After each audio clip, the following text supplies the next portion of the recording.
Ah yarış ay aman Kıllar bana bir taya sallin eyleyin Kıllar bana oy bir taya sallin eyleyin Güllerim solmazdan oy Garip geleydi, garip geleydi, garip geleydi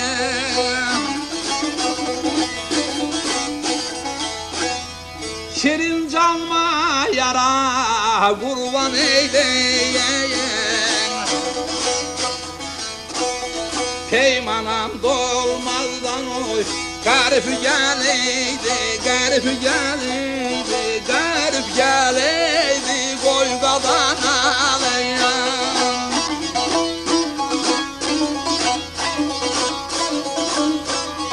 Adı garip Özü garip Peymanam dolmaz dayan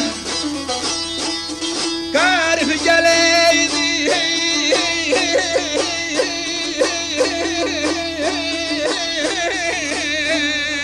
Ay aman ölürüm Al kalbimler, kalbim kanarlar Daha gelen köy şabanlı çağlayan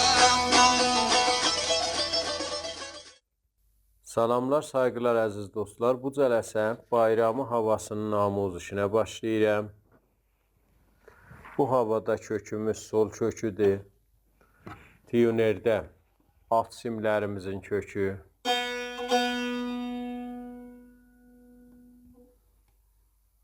Üst simlər.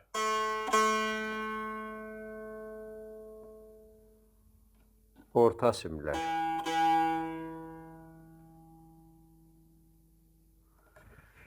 Müstəqim keçirik amuzuşa, icra-i kulli cələsə, bu cələsənin axırında icra olacaq.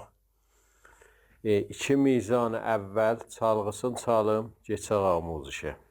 2 mizan-ı əvvəlin çalğısı bu halətdədir.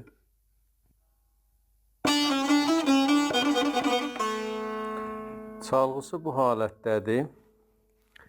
Əvvəl mizanımız 6 mizra biraz çəpdir. 3-cü barmaqla əvvəl mizrab fada